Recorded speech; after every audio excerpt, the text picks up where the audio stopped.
नमस्कार दोस्तों। कल हम लोगों ने यूपी टेट के गणित के सिलेबस के बारे में बात की थी। कल हम लोग गुणनखंड तक बात किए थे। आज जो है वो अगला चैप्टर जो आ रहा है वो हमारा ऐकिक नियम है। ऐकिक नियम क्या है? ऐकिक नियम।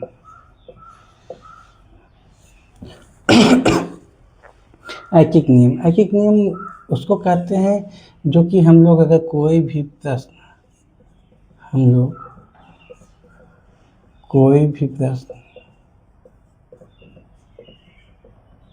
गणित के हल करते हैं, गणित के कोई भी प्रश्न अगर हम लोग हल कर रहे हैं तो उसको स्टेप बाय स्टेप या लाइन से अगर हम लोग हल करते हैं तो उसी को कहते हैं ऐकिक नियम। जैसे अगर मान लीजिए लिखा हो सवाल आपका 10 कलम का मूल्य 100 रुपये है। 10 कलम का मूल्य 100 रुपये है तो 5 कलम का मूल्य बताइए।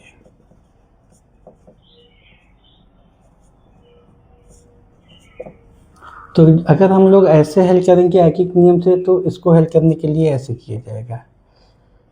सॉल्यूशन में आप देखिए 10 कलम का मूल्य बराबर कितना हो गया? 100 रुपये। 10 कलम का मूल्य कितना हो गया? 100 रुपये। तो एक कलम का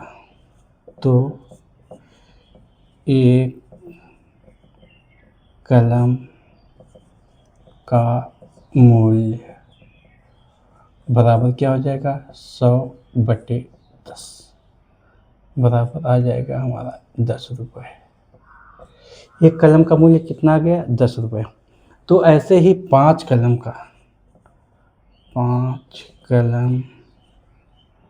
का मूल्य बराबर क्या हो जाएगा? 10 × 5 बराबर 50 रुपये। तो ऐकिक नियम हमारा क्या कहता है? ऐकिक नियम में पहले किसी भी एक वस्तु का मूल्य निकाला जाता है। वो चाहे कुछ भी दिया हो, कलम दिया हो, कॉपी दी हो, किताब या कोई भी वस्तु जो खरीदी जा रही हो, बेची जा रही हो, तो उसमें हम लोग सबसे पहले एक वस्तु का मूल्य निकालते हैं। उसके बाद जितनी भी वस्तुओं का मूल्य पूछा जाता है वही हम लोग निकालते हैं। इसी को कहते हैं ऐकिक नियम। क्या कहते हैं? ऐकिक नियम। ये हो गया हमारा ऐकिक नियम। अब अगला जो हमारा है वो है बीजगणित। वो हमारा क्या है? बीजगणित। जो अगला चैप्टर हमारा है वो बीजगणित है। क्या है? सामान्य बीजगणित। सामान्य बीजगणित।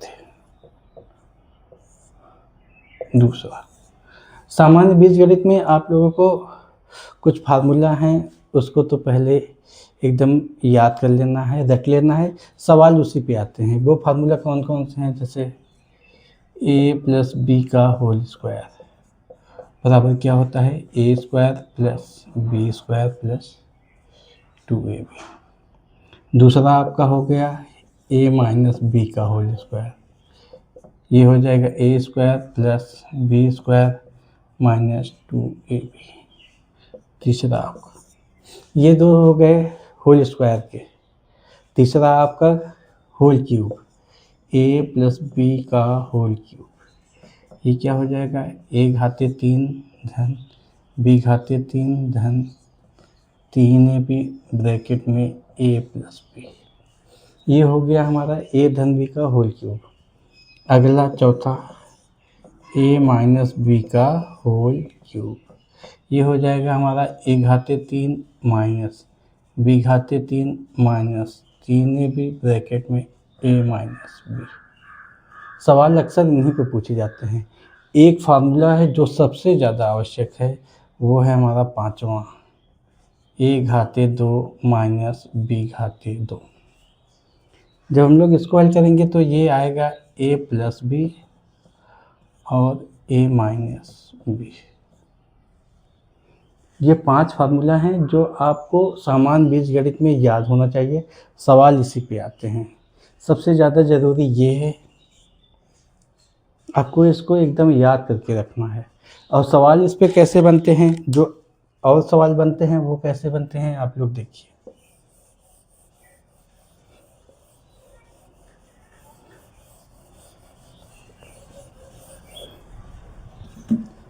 सवाल आ जाएगा आपका कि a धन b बराबर 7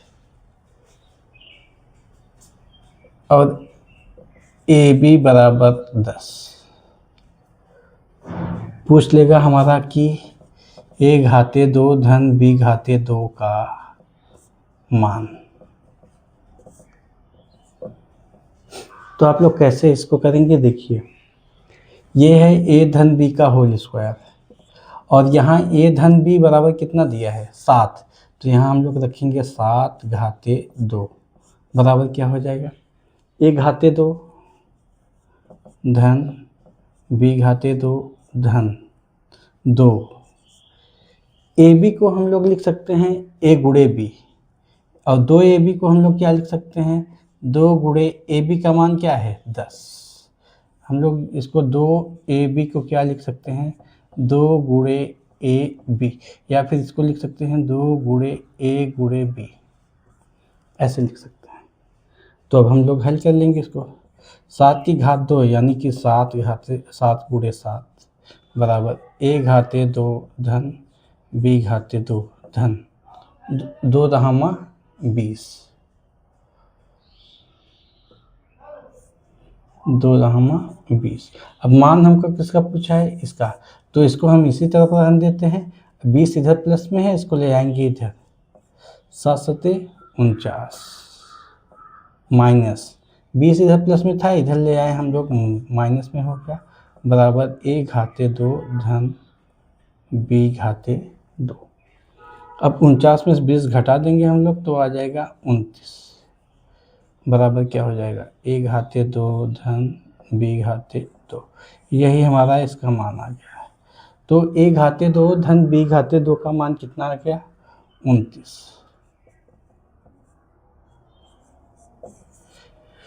सामान्य बीजगणित में हम जो 5 फार्मूला लिखा है आपको, पहला ये, दूसरा माइनस वाला, तीसरा घात 3 वाला प्लस का, चौथा घात 3 वाला माइनस का और पांचवा a घाते 2 माइनस b घाते 2 बराबर क्या होगा a धन b, एक ब्रैकेट में दूसरे ब्रैकेट में a माइनस b। ये 5 फार्मूला इसके बहुत ही आवश्यक हैं। अगर आपको पांचों फार्मूला याद रहता है और आप मान रख देंगे तो आपका उत्तर आ जाएगा, आपको इसमें कोई दिक्कत नहीं होगी। ये सारे चैप्टर आपको थियरी वाली क्लास में अच्छे से बताए जाएंगे। उसके बाद प्रीवियस ईयर क्वेश्चन कराया जाएगा, फिर आने वाले संभावित क्वेश्चन भी आपको कराए जाएंगे। ये तो अभी केवल हमारे सिलेबस पे चर्चा हो रही है, तो हम इतना ही बता रहे हैं। थियरी क्लास में आपको सब कुछ बताया जाएगा। अब आ गया हमारा तीसरा जो है क्षेत्रफल। क्या आ गया क्षेत्रफल तीसरा। क्षेत्रफल में आपको पहले तो पूछ लेगा त्रिभुज का क्षेत्रफल, वर्ग का क्षेत्रफल, आयत का क्षेत्रफल,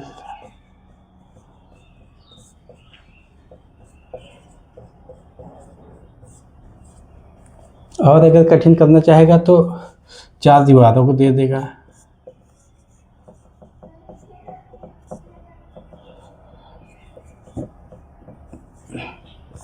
ये सब आपको पूछा जाएगा।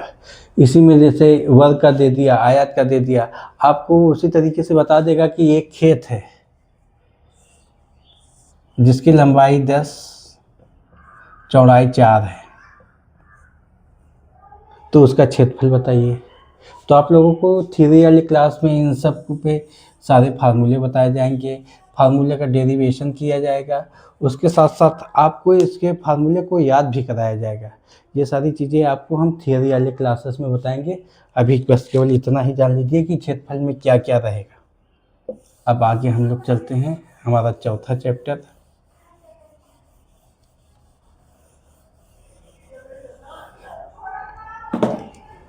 हमारा चौथा चैप्टर जो है वो है औसत।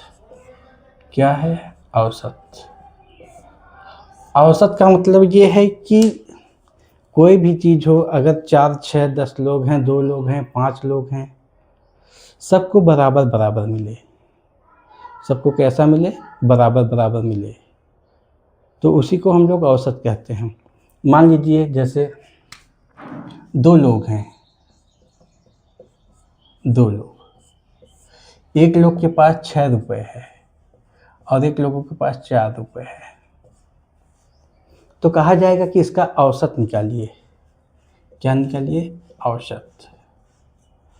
औसत निकालने के लिए हम लोग सारी संख्याओं को जोड़ देंगे और जितनी भी वस्तु हो या जितने भी लोग हों, हम उसी से भाग कर देंगे। तो 6 रुपये ये हो गया, 4 रुपये ये, जोड़ दिए। लोग कितने हैं? 2 लोग, तो 2 से भाग दे देंगे। 6 4 10 हो गया बटे 2 बराबर क्या हो गया? 5। यही हमारा औसत हो गया। औसत कितना आ गया? 5। अब अगर और भी आगे रहेगा, जैसे और सवाल हो जाएंगे आपके कि 3 लोगों का औसत 15 है।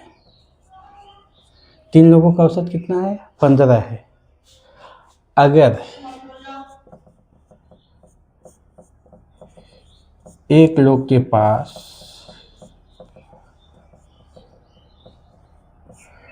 7 रुपये और दूसरे के पास 15 रुपये, तो तीसरे के पास कितने रुपए होंगे?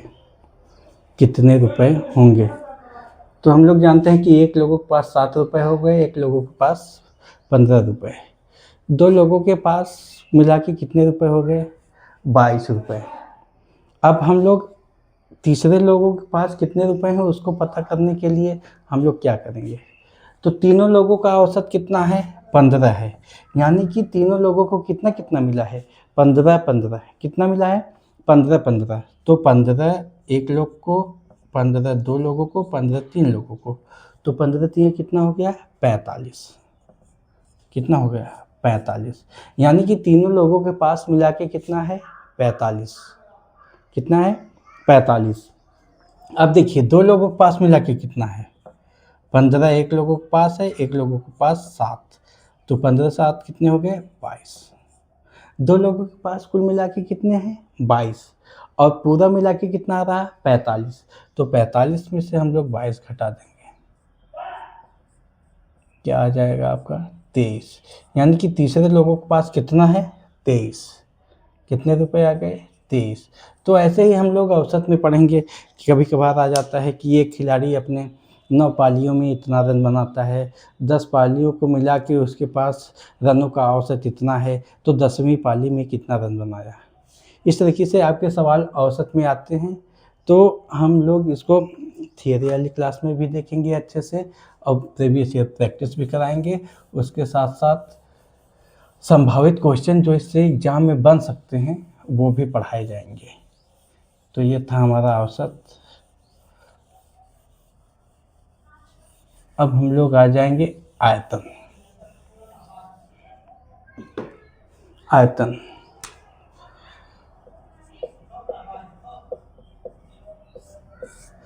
अभी इससे पहले हमने क्षेत्रफल के बारे में बात की। तो क्षेत्रफल जो है वो हमारा 2 डायमेंशनल है, जबकि क्षेत्रफल हमारा क्या है? 3 डायमेंशनल। इसमें लंबाई, चौड़ाई और ऊंचाई भी होती है। तो इसमें हम लोग आयतन में क्या क्या पढ़ेंगे? जैसे हो गया गोले का आयतन, गोले का आयतन, घन का आयतन,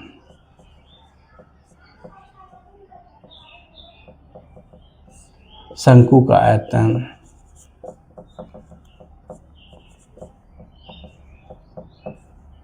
घनाभ का आयतन,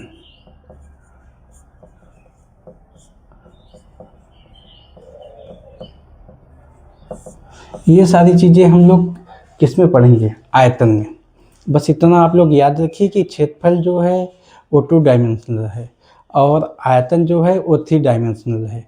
तो हम लोग जब भी ये पूछा जाएगा सब किस में आएंगे? आयतन में। किस में आएंगे? आयतन में। तो थियोरी वाली क्लासेस में आपको इन सारी चीज़ों के सूत्र भी बताए जाएंगे, उनका डेरिवेशन भी किया जाएगा, उसके साथ साथ जो भी सवाल बन सकते हैं वो भी आप लोगों को इसमें बताए जाएंगे आयतन में। अब हमारा अगला चैप्टर है अनुपात। अगला चैप्टर हमारा क्या है? अनुपात।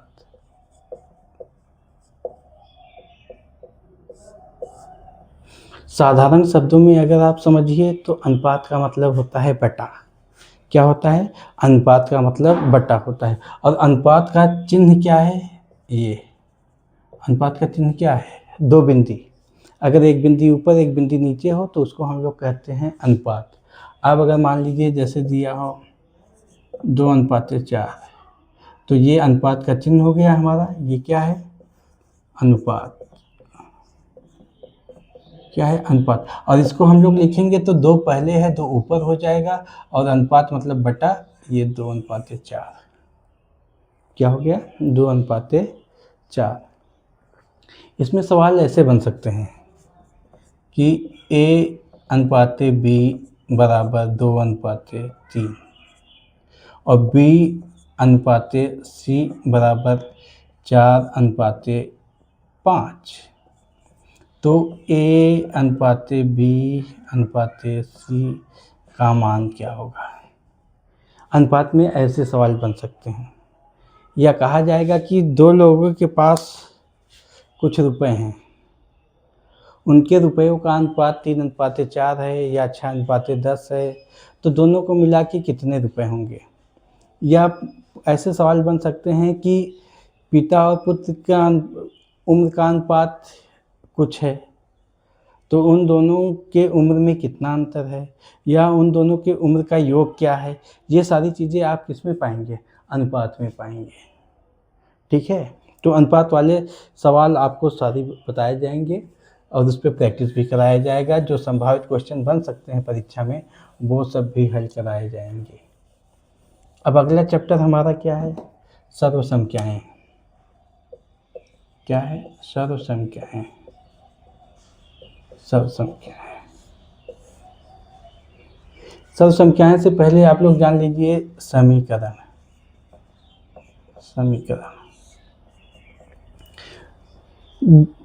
समीकरण हो गया और सर्वसंख्याएं। तो समीकरण क्या है? समीकरण ये है कि जैसे x की वैल्यू कुछ दी गई है, वो कुछ आ गया, तो केवल एक वैल्यू के लिए ही ये समीकरण जो है दोनों तरफ बराबर होंगे। समझ रहे हैं कि नहीं? देखिए जैसे दिया हो x बराबर 4, तो इसका मतलब है कि x बराबर 4 रखने पे तभी हमारा लेफ्ट हैंड साइड और राइट हैंड साइड बराबर आएगा, केवल x का मान 4 रखने पे। और वही सर्व संख्याओं में क्या है कि आप कुछ भी मान रख देंगे, 0, 1, 2, 3, 4, कुछ भी रखेंगे, 100, 200, कुछ भी आप रखिए। अगर दोनों तरफ जो सभी मानों के लिए दोनों तरफ का मान बराबर आए उसको कहते हैं हम लोग सर्व संख्याएं। और किसी एक के लिए अगर दोनों तरफ के मान बराबर हों तो उसको कहेंगे हम लोग समीकरण।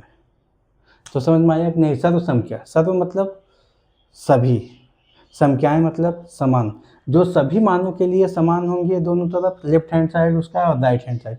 इसका मतलब दाएं तरफ और बाएं तरफ सभी मानों के लिए अगर मान बराबर आ रहे हैं दोनों तरफ, बायां और दायां दोनों मान बराबर आ रहे हैं, तो उसको हम लोग कहेंगे सर्व संख्या। और किसी एक मान के लिए अगर दोनों तरफ बराबर आ रहे हैं तो उसको हम लोग कहेंगे समीकरण। तो ये हमारा हो गया समीकरण, ये हमारा हो गया सर्व संख्याएं। तो यही सारी चीज़ें आपको थ्योरी वाली क्लास में बताई जाएंगी अच्छे से। उसके बाद प्रीवियस ईयर क्वेश्चन कराए जाएंगे, टेट के क्वेश्चन, यूपी टेट के क्वेश्चन कराए जाएंगे, सी टेट के क्वेश्चन कराए जाएंगे। उसके बाद आप लोगों को जो संभावित प्रश्न होंगे जो परीक्षाओं में बन सकते हैं या जो बनेंगे या जो बने हैं, वो सारे आपको हल कराए जाएंगे। आज की क्लास यहीं तक। धन्यवाद। नमस्कार।